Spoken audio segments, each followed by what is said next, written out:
Hello दोस्तों, बहुत बहुत स्वागत है आपका सारांश एकेडमी के इस यूट्यूब चैनल में। दोस्तों, हम लोग वर्ल्ड जियोग्राफी वाले सेगमेंट्स को कंप्लीट कर रहे थे, जिसके अंतर्गत हमने पहला टॉपिक ब्रह्मांड अर्थात यूनिवर्स को प्रारंभ किया था। यदि आपने हमारा वो वीडियो नहीं देखा है तो आप प्ले लिस्ट में जाकर उस वीडियो को जरूर देख लें।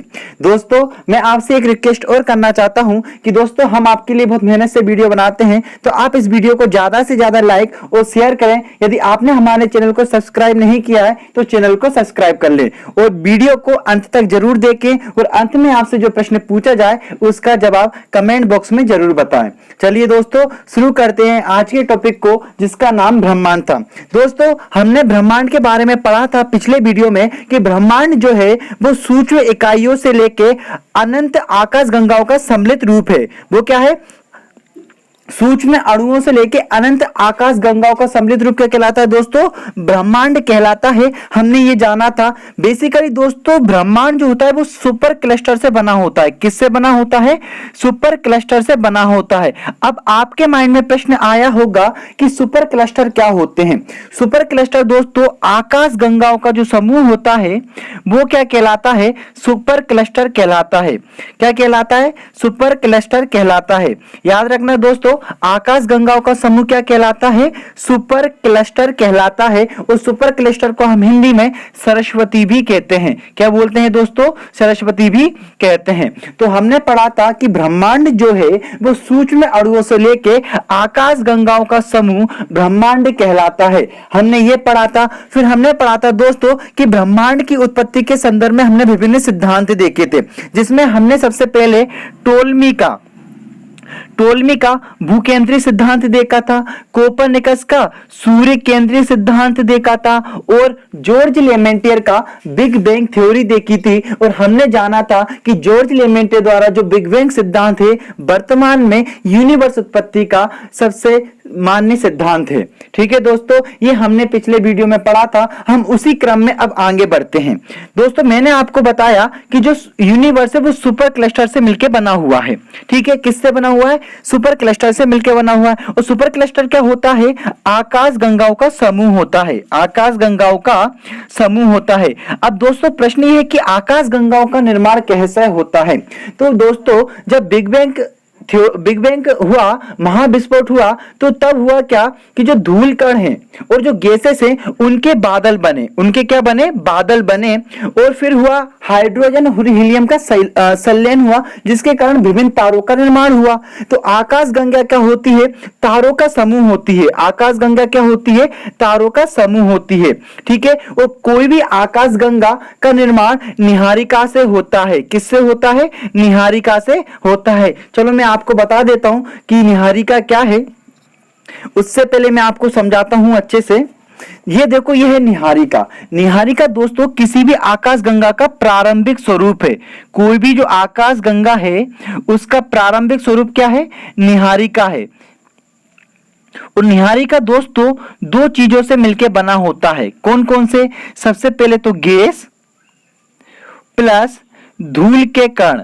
तो गैस और जो धूल के कण होते हैं, इन्हीं को संयुक्त रूप से हम निहारिका या नेबुला कहते हैं। आपसे पूछा जाए कि निहारिका क्या है, तो आप बोलिए कि गैस और धूल के जो बादल होते हैं, गैस और धूल के जो बादल होते हैं उनको हम निहारिका कहते हैं। और ये किसी भी आकाश गंगा की पहली अवस्था होती है। अब क्या होगा दोस्तों? इसी निहारिका में हाइड्रोजन गैस का संलयन होगा और किसका निर्माण होगा? तारों का निर्माण होगा। हाइड्रोजन गैस के संलयन से किसका निर्माण होगा? तारों का निर्माण होगा। और जब बहुत सारे तारे बन जाएंगे, तो वे किसका निर्माण करेंगे दोस्तों? वही आकाश गंगा का निर्माण करेंगे। वही किसका निर्माण करेंगे दोस्तों? आकाश गंगा का निर्माण करेंगे। तो मैं ये बोल सकता हूं कि निहारिका जो होते हैं वो गैस और धूल के बादल होते हैं। और यहाँ पे क्या होता है? ये तारे निर्माण की प्रारंभिक अवस्था होती है। जब तारे बहुत सारी मात्रा में निर्मित हो जाते हैं तो वे एक आकाश गंगा का निर्माण करते हैं। वो किसका निर्माण करेंगे? एक आकाश गंगा का निर्माण करेंगे। ठीक है दोस्तों, आगे देखते हैं हम। पहले मैं आपको बता देता हूं कि निहारिका क्या है। तो निहारिका अत्यधिक प्रकाशमान आकाशीय संरचना है। जो गैसेस, धूल एवं कणों से मिलकर बना हुआ है। तो याद रखना दोस्तों, निहारिका क्या है? निहारिका जो है वो एक आकाशीय संरचना है जो किससे मिलकर बनी हुई है? गैस से और धूल कण से मिलकर बनी हुई है। प्रश्न आए एग्जाम में कि निहारिका क्या है, तो आप जवाब करिए कि गैस एवं धूल के बादल ही क्या है? निहारिका है। अब इसमें जो गैस है हाइड्रोजन, वो किसमें चेंज होगी? हीलियम में चेंज होकर तारों का निर्माण करेगी। और तारे किसका निर्माण करेंगे? तारे निर्माण करेंगे आकाश गंगा का, और आकाश गंगाएं जो होती हैं वो मिलकर निर्माण करेंगी ब्रह्मांड का, जिसे हम बोलते हैं सुपर क्लस्टर का। विभिन्न आकाश गंगाओं का समूह क्या कहलाता है? वो कहलाता है सुपर क्लस्टर। ठीक है दोस्तों, मुझे उम्मीद है आपको इतना समझ में आया होगा। अगला जो फैक्ट है दोस्तों कि ओरियन नेबुला हमारी आकाश गंगा का सबसे चमकीला और शीतल तारों का समूह है। तो आपसे पूछा जाएगा कि ओरियन नेबुला क्या है, तो आपका जवाब होगा कि हमारी आकाश गंगा। हमारी आकाश गंगा कौन सी है? मंदाकिनी है, ठीक है, दुग्ध मेखला है। और इसी का सबसे चमकीला और शीतल तारों का समूह क्या कहलाएगा? इसी का सबसे चमकीला शीतल तारों का जो समूह है वो क्या कहलाएगा? ओरियन नेबुला कहलाएगा। वो क्या कहलाएगा दोस्तों? ओरियन नेबुला कहलाएगा। याद रखना वो ओरियन नेबुला है। तो अभी तक हमने क्या पढ़ा? हमने पढ़ा निहारिका। निहारिका क्या है? गैस और धूल कण के बादल है। निहारिका क्या है? गैस और धूल कण के बादल है। ओरियन नेबुला क्या है? वो हमारे आकाश गंगा का चमकीला और शीतल तारों का समूह है। मुझे उम्मीद है दोस्तों आपको इतना समझ में आ गया होगा। ठीक है, अब एक इंपॉर्टेंट फैक्ट कि निहारिका ब्रह्मांड की एक नर्सरी है जहां तारों का जन्म होता है। आपसे प्रश्न पूछा जाए कि तारों का जन्म कहां होता है, तो आपका जवाब होगा कि तारों का जो जन्म है वो निहारिका में होता है। मैंने आपको बताया था कि निहारिका आकाश गंगा की प्रारंभिक अवस्था है जहां पे तारों का निर्माण होता है, इसलिए निहारिका को तारों की जननी भी कहते हैं। और ओरियन नेबुला जो है वो तारों का शीतल एवं चमकीला समूह है। इतना याद रखना। अब निहारिका दोस्तों बेसिकली 4 प्रकार की होती हैं। कितने प्रकार की होती हैं? 4 प्रकार की होती हैं। कौन कौन सी? सबसे पहले उत्सर्जन निहारिका। ये आपसे क्वेश्चन नहीं पूछा जाएगा, पर आप याद रखिए कि उत्सर्जन निहारिका जो होती है वो रंग बिरंगी और सुंदर होती है। कैसी होती है वो? रंग बिरंगी और सुंदर होती है। और जो नए तारे जो बन रहे हैं ना, उनके कारण ये प्रकाशित होती है। नए तारे जो बन रहे हैं उनके कारण ये प्रकाशित होती है और ये सुंदर और रंग बिरंगी होती है। उदाहरण के तौर पे आपको मैं बताऊं कि चील और जो झील निहारिका है, चील और झील निहारिका है, वे उत्सर्जन निहारिका का उदाहरण है। कौन कौन सी? चील और झील निहारिका। ठीक है दोस्तों, याद रखना। दूसरा पढ़ते हैं हम परावर्तन निहारिका। परावर्तन निहारिका में क्या है दोस्तों कि ये जो निहारिका है वो तारों के प्रकाश को परावर्तित करती है। किसके प्रकाश को परावर्तित करेगी? तारों के प्रकाश को परावर्तित करती है। ये तारे या तो निहारिका के अंदर होते हैं या निहारिका के पास में होते हैं। तो परावर्तन निहारिका क्या है दोस्तों? ये निहारिका तारों के प्रकाश को परावर्तित करती है। या तो ये तारे निहारिका के अंदर होते हैं, ठीक है दोस्तों, या पास में होते हैं। उदाहरण के तौर पे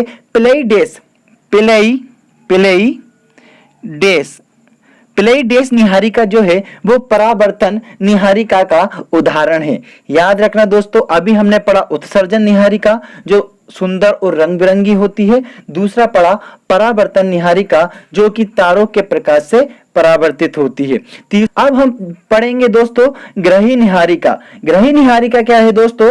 इसका निर्माण तब होता है जब एक सामान्य तारा लाल दानव तारे में बदलकर भारी सतहों को उत्सर्जित कर देता है। मैं आपको बताऊंगा जब हम तारे निर्माण पढ़ेंगे कि तारों का निर्माण कैसे होता है, तब मैं आपको लाल दानव तारा, श्वेत बामन तारा, सुपरनोवा आदि के बारे में बताऊंगा। ठीक है, पर आप इतना याद रखिए कि ग्रही निहारिका का जो निर्माण होता है उस वक्त होता है जब एक सामान्य तारा किसमें चेंज हो जाता है?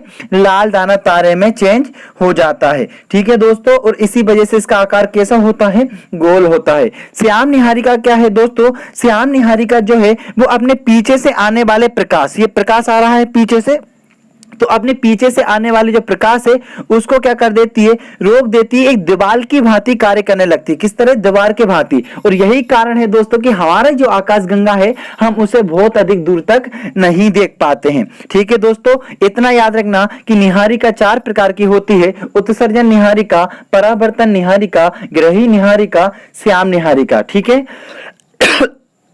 और इनका निर्माण दोस्तों ब्रह्मांड की उत्पत्ति या विस्फोटक तारे से बना सुपरनोवा से होता है। चलिए दोस्तों आगे बढ़ते हैं और अब हम जानते हैं गैलेक्सी के बारे में, जिसे हम हिंदी में आकाशगंगा कहते हैं। जिसे हम हिंदी में क्या कहते हैं, आकाशगंगा कहते हैं। आकाशगंगा कहते हैं। आकाशगंगा के बारे में जान लेते हैं दोस्तों। तो मैंने आपको बताया कि दोस्तों जो ब्रह्मांड है वो बहुत सारी आकाशगंगाओं से मिलकर बना हुआ है, जिसे हमने सुपर क्लस्टर अर्थात सरस्वती कहा था। अर्थात हमने क्या कहा था, सरस्वती कहा था। आकाशगंगाओं का जो निर्माण है दोस्तों वो निहारिका में तारों के निर्माण के बाद होता है। तो मैं कहूं कि आकाशगंगा असंख्य तारों का समूह है तो वो गलत नहीं होगा। ठीक है दोस्तों, तो आकाशगंगा क्या है, तारों का समूह है। पर आपको एक चीज और एड ऑन कर लेनी है कि तारों का समूह प्लस धूल कण प्लस आकाशीय पिंड जैसे ग्रह उपग्रह, तो इनसे सम्मिलित रूप से किसका निर्माण होता है, वो होता है हमारी आकाशगंगा का। तो आकाशगंगा क्या है दोस्तों, आकाशगंगा तारों का समूह है जिसमें धूल कण और ग्रह उपग्रह भी विद्यमान रहते हैं। याद रखना आकाशगंगा क्या है, आकाशगंगा तारों का समूह है। आपको एक बात बताऊं दोस्तों, आकाशगंगा है उसमें एक केंद्रीय बल्ज होता है और 3 घूर्णनशील भुजाएं होती हैं। पर आपसे प्रश्न ये जरूर पूछा जाएगा कि आकाशगंगा के केंद्र को क्या कहते हैं, और आपका जवाब होगा आकाशगंगा के केंद्र को बल्ज कहते हैं। आकाशगंगा के केंद्र को क्या कहते हैं दोस्तों, बल्ज कहते हैं। आइए जानते हैं आकाशगंगा के बारे में। आकाशगंगा असंख्य तारों का एक विशाल पुंज है। आपसे प्रश्न पूछा जाए कि आकाशगंगा क्या है, तो असंख्य तारों का एक विशाल पुंज है। ब्रह्मांड में लगभग 100 अरब आकाशगंगाएं हैं और मैंने आपको बताया है कि आकाशगंगाओं का समूह क्या कहलाता है, सुपर क्लस्टर कहलाता है। आकाशगंगा में 98% तारे और 2% धूल कण और बादल होते हैं। मैंने आपको बताया कि आकाशगंगाओं का निर्माण तारे प्लस धूल कण और बादल से होता है। आप ये फॉर्मूला याद रखिए कि आकाशगंगा इजिकल टू 98% तारे और 2% धूल कण और बादल। हमारी आकाशगंगा कौन सी है, तो हमारी आकाशगंगा दोस्तों दुग्ध मेखला है, जिसे हम क्या बोलते हैं, मिल्की वे भी कहते हैं। क्या बोलते हैं हम इसे, मिल्की वे भी कहते हैं। तो हमारी आकाशगंगा का नाम क्या है, दुग्ध मेखला, जिसे हम मिल्की वे भी कहते हैं। और हमारी आकाशगंगा के सबसे जो निकट है वो एंड्रोमेडा या देवयानी आकाशगंगा है। तो आपसे पूछा जाएगा कि हमारी आकाशगंगा के सबसे निकट कौन सी आकाशगंगा है, तो आपका जवाब होगा एंड्रोमेडा हमारी आकाशगंगा के सबसे निकट है। ठीक है दोस्तों, ये था आकाशगंगा। आइए देखते हैं हम हमारी आकाशगंगा को, जिसका नाम है दुग्ध मेखला या मंदाकिनी। ठीक है दोस्तों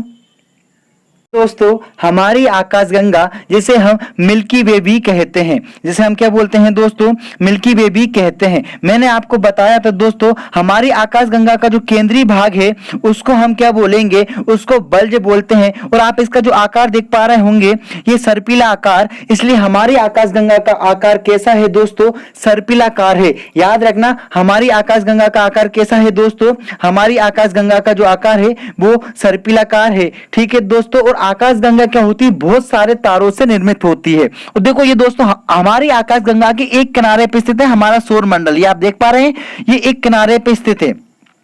और ये आप देख पा रहे हैं बहुत सारे तारे दोस्तों, यही इन्हीं तारों से मिलकर आकाशगंगा का निर्माण होता है। और सूर्य भी क्या है दोस्तों, एक तारा है। तो आपसे पूछा जाए कि तारों से किसका निर्माण होता है, आकाशगंगा का। और हमारा सौर मंडल जो है वो आकाशगंगा के एक किनारे पे स्थित है।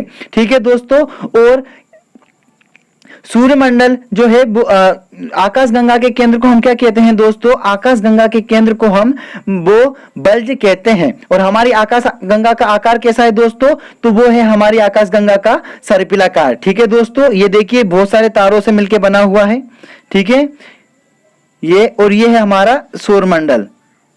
ठीक है, तो ये हमारा सौर मंडल है। हमने आकाशगंगा देखी और आकाशगंगा तारों से मिलकर निर्मित है। ठीक है दोस्तों, अगले पार्ट में हम हमारे सौर मंडल के निर्माण और विभिन्न उपग्रह के बारे में चर्चा करेंगे। ठीक है दोस्तों, अब दोस्तों हम बात करते हैं आकाशगंगा के प्रकार की। तो बेसिकली दोस्तों आकाशगंगा के 3 प्रकार के आकार होते हैं, जिसके आधार पे हम उनको 3 भागों में वर्गीकृत करके देख सकते हैं। सबसे पहले सर्पिल आकाशगंगा, दूसरी अनियमित और तीसरी दीर्घवृत्तीय। दोस्तों तो कौन कौन सी हो गई?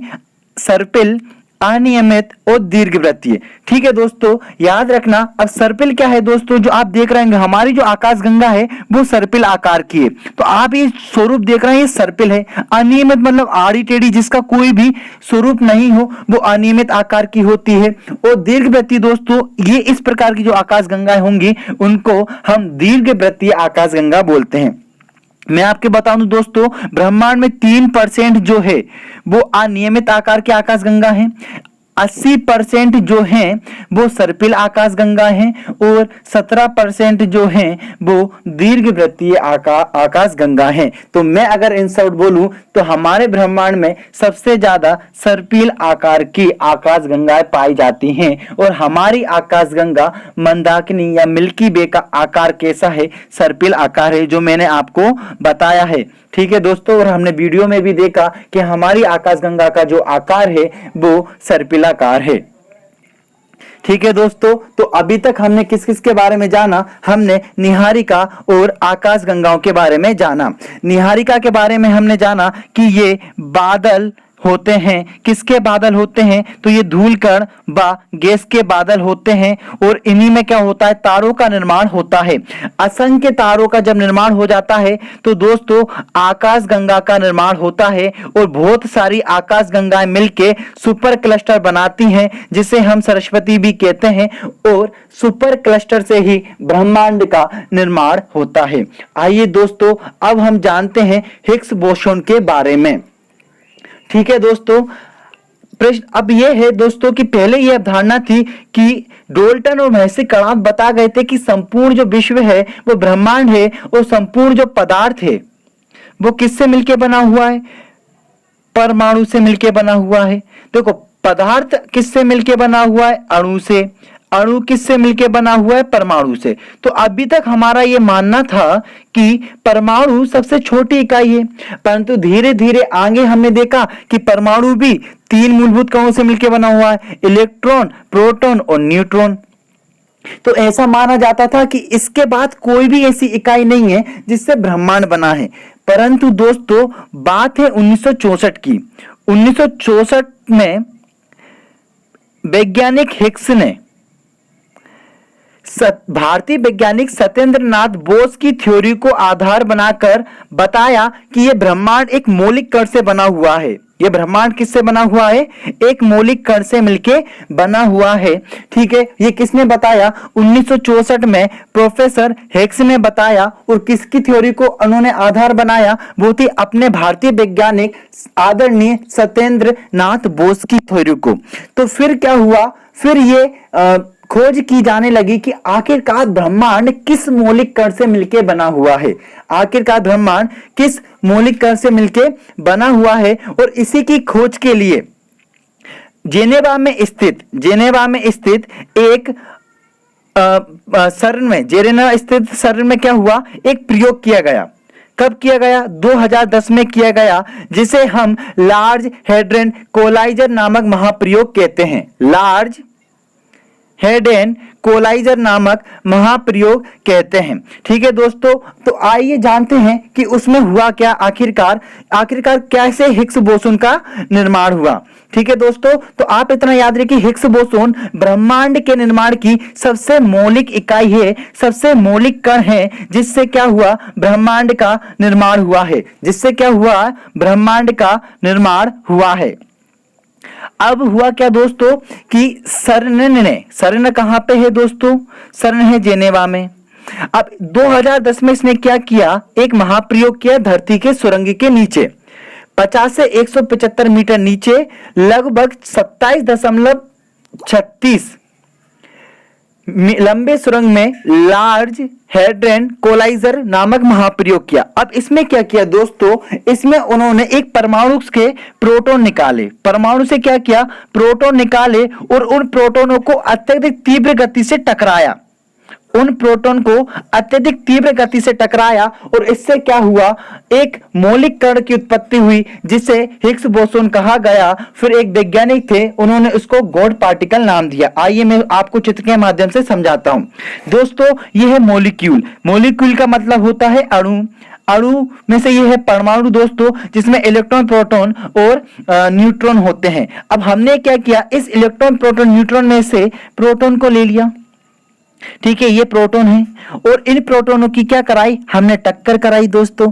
जब इनकी टक्कर कराई तो हमें एक कण प्राप्त हुआ जिसे हमने माना, हमने उसे गॉड पार्टिकल या हिग्स बोसोन नाम दिया। हिग्स नाम किस वैज्ञानिक हिग्स के नाम पे, और बोसोन शब्द भारत के सत्येंद्र नाथ बोस के आधार पर पड़ा।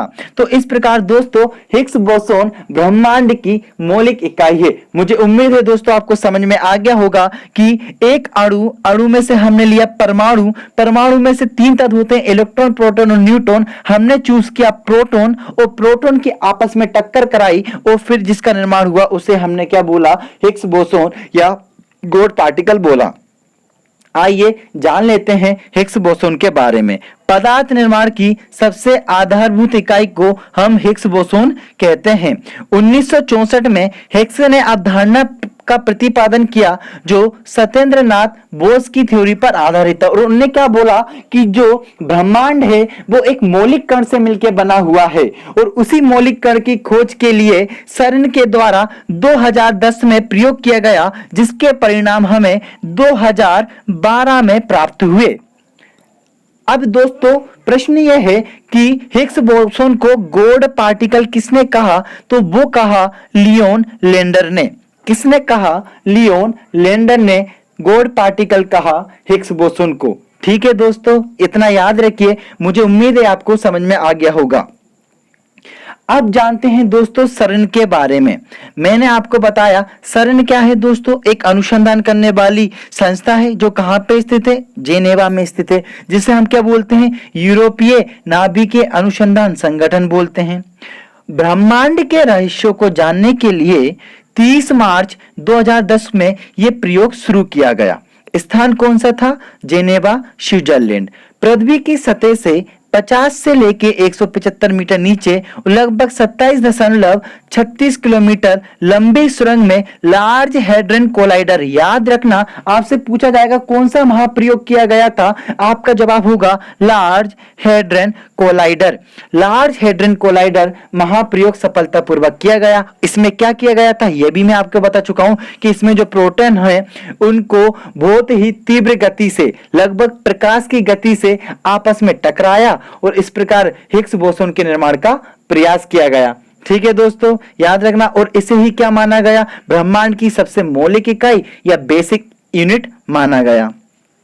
इसमें एक प्रोटीन बीमों को लगभग प्रकाश की गति से टकराया गया, जिसमें हिग्स बोसोन नामक कण का निर्माण हुआ और इसे ही गॉड पार्टिकल कहते हैं। आप ये देख पा रहे होंगे दोस्तों, ये यहां से हम क्या कर रहे हैं, प्रोटॉन की टक्कर करा रहे हैं और जिसका निर्माण हुआ तो उसे हमने क्या माना, हिग्स बोसोन या गॉड पार्टिकल माना। ठीक है दोस्तों, तो ये अवधारणा अब मानी गई कि गॉड पार्टिकल या हिग्स बोसोन से ही ब्रह्मांड का निर्माण हुआ है और वही सबसे मौलिक इकाई बेसिक यूनिट है दोस्तों। ठीक है, याद रखना दोस्तों। और इसका प्रतिपादन सबसे पहले हिग्स ने 1964 में सत्येंद्र नाथ बोस की थ्योरी पर किया था।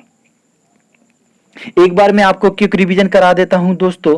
रिवीजन में हमने देखा कि निहारिका क्या है, तो निहारिका धूल कण प्लस गैस के बादल हैं, और यहाँ पे क्या होता है, तारों का निर्माण होता है। यहाँ पे क्या होता है, तारों का निर्माण होता है, इसलिए तारों का जन्नी भी कहा जाता है। निहारिका को ओरियन नेबुला जो है वो हमारी आकाशगंगा के चमकीले, ओरियन नेबुला हमारी आकाशगंगा के चमकीले तारों का समूह है, शीतल तारों का समूह है। फिर हमने देखा कि असंख्य तारों का जो समूह है वो आकाशगंगा कहलाती है, और बहुत सारी आकाशगंगाएं मिलके सरस्वती अर्थात सुपर क्लस्टर का निर्माण करती हैं और सुपर क्लस्टर से ही ब्रह्मांड का निर्माण होता है। ठीक है दोस्तों, और फिर हमने देखा हिग्स बोसोन। तो हिग्स बोसोन का निर्माण कैसे हुआ? प्रोटॉन की आपस में टक्कर कराने से हिग्स बोसोन का निर्माण हुआ, जो कि ब्रह्मांड की सबसे मौलिक इकाई है और इसका प्रयोग जिस प्रयोगशाला में किया गया वो सरन थी, जो कि स्विट्जरलैंड में स्थित है। और यहाँ पे जो महाप्रयोग किया गया उसे हमने लार्ज हैड्रन कोलाइजर महाप्रयोग कहा, जो कि 2012 में हिग्स बोसोन का निर्माण या का प्रयास करती है, जिसे हमने गॉड पार्टिकल कहा। ठीक है दोस्तों, जान लेते हैं कुछ महत्वपूर्ण तथ्यों के बारे में जो आपकी परीक्षा की दृष्टि से बहुत महत्वपूर्ण है। ब्रह्मांड का व्यास 10⁸ प्रकाश वर्ष होता है, क्योंकि चूंकि दोस्तों ब्रह्मांड बहुत बड़ा है तो ब्रह्मांड का व्यास कितना है? 10⁸ प्रकाश वर्ष है। और जो प्रकाश वर्ष है दोस्तों वो दूरी मापने की एक इकाई होती है। प्रकाश वर्ष क्या होती है? दूरी मापने की एक इकाई होती है। हमारी मंदाकिनी को सर्वप्रथम गैलीलियो ने दूरबीन से देखा था।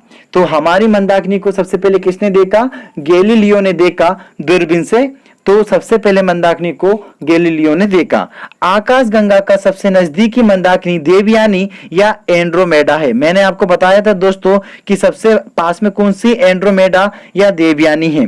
ओरियन नेबुला क्या है दोस्तों? हमारी आकाश गंगा का सबसे शीतल और चमकीले तारों का समूह है। तो ओरियन नेबुला आकाश गंगा के सबसे शीतल और चमकीले तारों का समूह है। निहारिका की उत्पत्ति ब्रह्मांड के जन्म और सुपरनोवा के मिश्रण से भी हो सकती है। ठीक है दोस्तों, इतना याद रखना। और एक फैक्टर जो आपको याद रखना है कि ब्रह्मांड में अनुमानतः 100 अरब मंदाकिनी अर्थात आकाश गंगा है। मैंने आपको पहले ही बताया था कि ब्रह्मांड आकाश गंगाओं से मिलकर बना है। आकाश गंगा तारों से मिलकर बना होता है, असंख्य तारों से, और तारों का निर्माण निहारिका में होता है। ठीक है दोस्तों, इतना याद रखना। आज के लिए इतना ही काफी है। अगर आपको ये वीडियो पसंद आया तो इस वीडियो को लाइक और शेयर करें और हमारे चैनल को सब्सक्राइब करना ना भूलें। आज का प्रश्न आपसे है कि बिग बैंग थ्योरी या बिग बैंग सिद्धांत का प्रतिपादन किसने किया? आपके ऑप्शन है Copernicus, B टोल्मी, C George लेमेंटियर, D Robert Wegener. ठीक है दोस्तों, मिलते हैं अगले वीडियो में।